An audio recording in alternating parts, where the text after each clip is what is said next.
Did you know that most people waste 2 hours every day on activities that don't matter? That's 730 hours a year, enough time to master a new skill or language. So, what's eating up all this time? It's not just one big thing, but a series of small, seemingly harmless activities.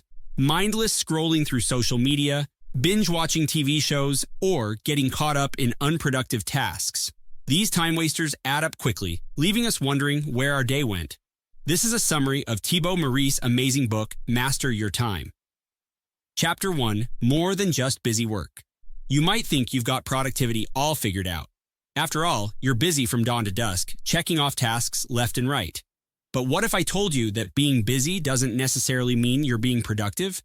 It's time to rethink what productivity really means.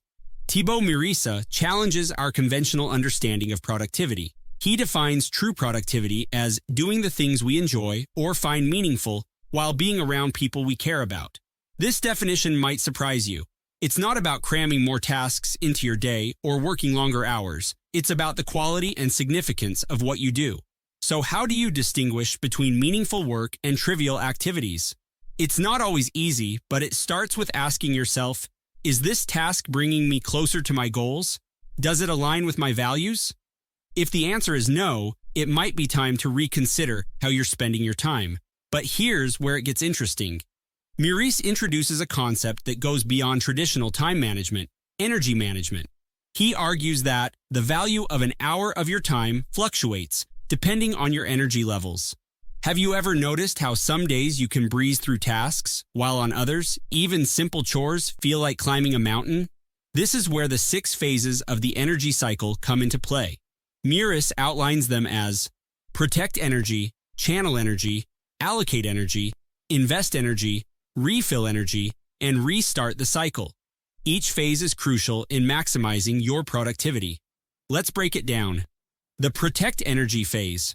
Your energy is limited, and best way to protect it is to increase your sleep quality, nutrition, and exercise habits. Next comes channel energy.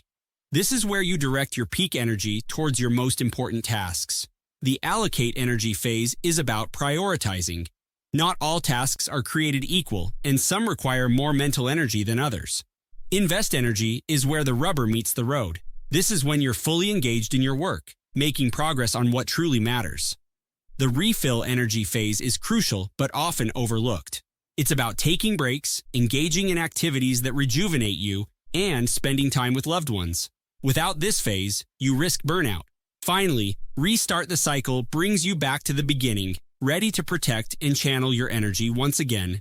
Meurisse notes that one morning hour might be much more valuable than one evening hour.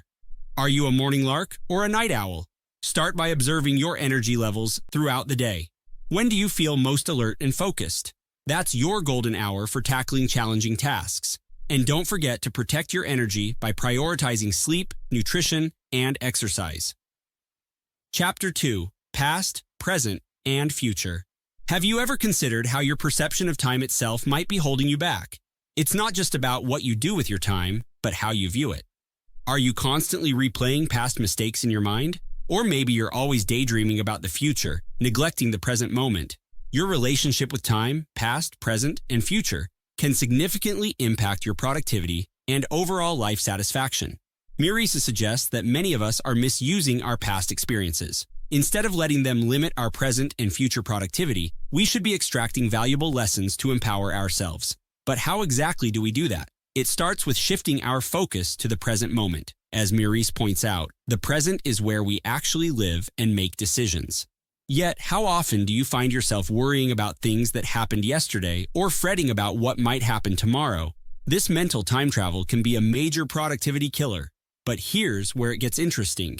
While focusing on the present is crucial, Meurisse also introduces a powerful technique for future visualization. He suggests projecting yourself into the future to experience the excitement of achieving your goals. This isn't just daydreaming, it's a tool to motivate your present actions. Now you might be wondering, how can I balance living in the present while also planning for the future? Meurisse offers a practical solution. He advises treating each day as a micro-life. By setting clear intentions for each day, you can make your time more meaningful and ensure you're working towards your long-term goals. But what about those pesky time-wasting habits we all have? Meurisse provides insight into why we procrastinate. He suggests that procrastination often stems from a poor perception of time. We delay tasks, thinking we can always do them later, but this behavior can lead to missed opportunities and regrets. Chapter 3: Beyond To-Do Lists. Have you ever found yourself busy all day, only to feel like you've accomplished nothing of value? You're not alone. Many of us fall into the trap of negative mindsets about time, often without realizing it. These sneaky thought patterns can sabotage our efforts before we even begin. How often do you catch yourself saying, "I don't have time for that"? It seems harmless, but this phrase can be a major roadblock to productivity. What if, instead, you tried saying, "I have a lot of work to do right now"? It might seem like a small change, but it can make a big difference in how you approach your tasks. But how do you break free from these limiting beliefs? One powerful technique is adopting positive time-related affirmations. Instead of feeling overwhelmed by your to-do list, try telling yourself, "I have enough time to accomplish what's truly important." This simple shift in mindset can open up new possibilities for how you use your time. Now you might be wondering, how can I figure out what's truly important? This is where keeping a time log comes in handy. It's like a mirror for your daily habits, showing you exactly where your time is going. You might be surprised by how much time you're spending on unproductive activities like scrolling through social media or endlessly organizing your files. But don't just track your time. Use that information to make changes. Try categorizing your tasks from easy to difficult and allocating specific time slots for each. This approach can help manage mental overload and boost your productivity. Meurisse points out, you cannot be a master of your time if you spend the majority of your day doing things you find meaningless while, at the same time, wishing you could be somewhere else. So ask yourself, are you filling your days with activities that truly matter to you? It's not about cramming more into each hour, but about making each hour count. Chapter 4: Work smarter, not harder. What if you could multiply your time? It sounds impossible, right? Well, prepare to have your mind blown. The secret isn't about adding more hours to your day, but about making each hour more valuable. Have you ever noticed how some people seem to accomplish so much more than others in the same amount of time? They're not wizards or time travelers. They've just mastered the art of time multiplication. So, what's their secret? It's all about working smarter, not harder. Thibaut Meurisse suggests that maximizing the value of your time is far more important than just increasing the amount of time you spend on tasks. Now you might be thinking, easier said than done. But here's where it gets interesting. One of the key strategies Meurisse recommends is seeking help. He says, instead of wasting time trying to do everything yourself, ask for help. It's a simple idea, but how often do you actually do it? Many of us fall into the trap of thinking we need to handle everything on our own. But delegation can be a powerful tool for multiplying your time. But it's not just about delegating. Meurisse advises, shorten your learning curve by watching video tutorials or hiring a coach. Have you ever spent hours trying to figure something out only to discover later that there was a much quicker way to learn it? This is where smart thinking comes into play. Meurisse emphasizes the importance of mastering repetition and the fundamentals. He states, mastering repetition means practicing something daily until it becomes automatic. Think about it. How much time could you save if certain tasks became second nature to you?